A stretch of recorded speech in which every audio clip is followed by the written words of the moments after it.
Jordan sits in one of the most sensitive locations in the Middle East. To its west is Israel, to the north, Syria, to the east, Iraq. All three have experienced wars, uprisings, or deep political crises over the past decades, and yet Jordan has remained relatively stable. So, how did a small country, with limited natural resources and surrounded by regional conflict, manage to avoid civil war and state collapse? To understand that, we need to look at Jordan's history and the choices its leaders have made over time. The land that is now Jordan has been inhabited for thousands of years. Ancient kingdoms such as the Edomites, Moabites, and Ammonites once ruled parts of this territory. Later came the Nabateans, who built the famous city of Petra.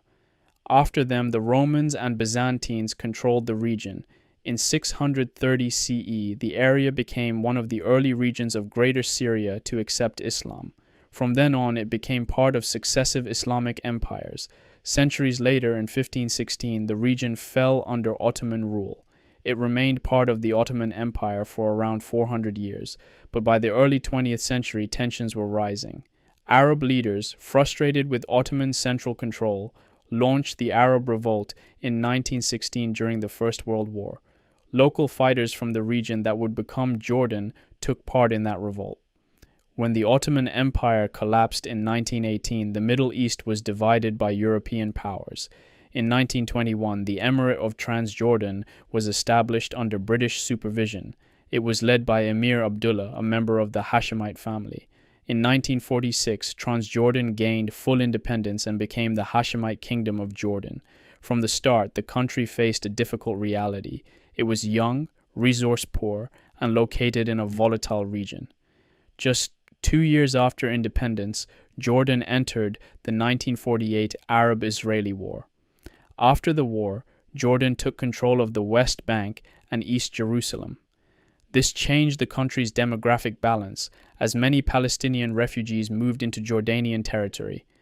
In 1951, King Abdullah I was assassinated in Jerusalem. Political tensions were already high. His successor, King Talal, introduced the 1952 constitution, which still forms the legal foundation of Jordan's political system today. It established a constitutional monarchy, meaning the king shares power with a parliament and government, at least in theory. In 1953, King Hussein took the throne at just 17 years old. He would rule for nearly 47 years. The 1950s and 1960s were turbulent years across the Arab world. Nationalist movements were rising, military coups were common, regional rivalries were intense. In 1956, King Hussein made a major decision. He dismissed British officers from leadership positions in the Jordanian army. This move, known as the Arabization of the army command, strengthened his domestic legitimacy. However, Jordan still faced attempted coups and assassination plots during this period. Then came 1967. In the Six-Day War between Israel and several Arab states, Jordan lost control of the West Bank. The defeat was a major shock. It meant not only territorial loss, but also another wave of refugees. In 1968, Jordanian forces fought Israeli troops in the Battle of Karameh. While militarily complex, the battle was seen inside Jordan as a symbolic moment of resistance, but internal tensions were growing. By 1970, armed Palestinian groups were operating inside Jordan, challenging state authority. The situation escalated into violent clashes known as Black September. The Jordanian government eventually forced Palestinian armed factions to leave the country in 1971.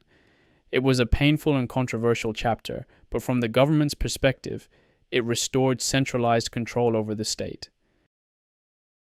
In 1973, Jordan participated in the Arab-Israeli War on the Syrian front. During the 1980s, Jordan supported Iraq during its war with Iran.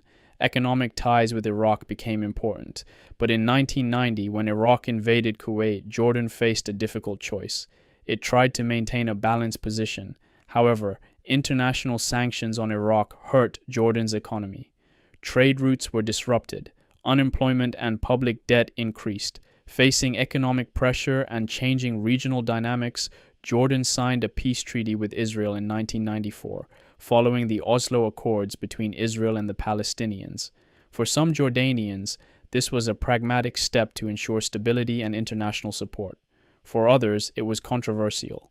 Still, the agreement reduced the risk of direct military conflict between the two countries. In 1999, King Hussein passed away. His son, King Abdullah II, became king. The new era focused more on economic reform, technology, and modernization. Jordan invested in education, digital infrastructure, and foreign partnerships. But structural challenges remained. Jordan has very limited natural resources. It lacks significant oil or gas reserves. Water scarcity is a constant issue. At the same time, it has absorbed multiple waves of refugees: Palestinians after 1948 and 1967, Iraqis after 2003, and Syrians after 2011. Hosting refugees can bring international aid, but it also increases pressure on housing, jobs, and public services. Unemployment, especially among young people, remains a serious challenge. Public debt has also grown. Yet despite these pressures, Jordan has avoided the large-scale state collapse seen in neighboring countries. Part of this may be due to its political structure, a monarchy that maintains strong central authority while allowing limited political participation. Part may be due to careful foreign policy. Jordan has generally pursued a balanced approach, maintaining ties with Western countries, building relationships with Gulf states, keeping communication channels open with Israel, and engaging with regional powers. It has also participated in the international coalition against ISIS, seeing extremist groups as a direct threat to national security. So, what explains Jordan's relative stability? One factor is institutional continuity. The monarchy has provided a consistent center of authority for over a century. Another factor is adaptability. Jordan has repeatedly adjusted its policies in response to regional shifts, whether in war, peace negotiations, or economic strategy. But stability does not mean the absence of tension.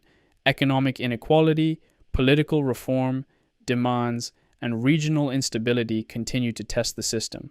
Jordan today stands in a familiar position, geographically exposed, economically constrained, but politically intact. The question now is whether the model that preserved stability in the 20th century can continue to work in the 21st. Can gradual reform and balanced diplomacy remain enough in a region that continues to change rapidly? Or will deeper political and economic transformation become unavoidable? Let us know what you think in the comments below.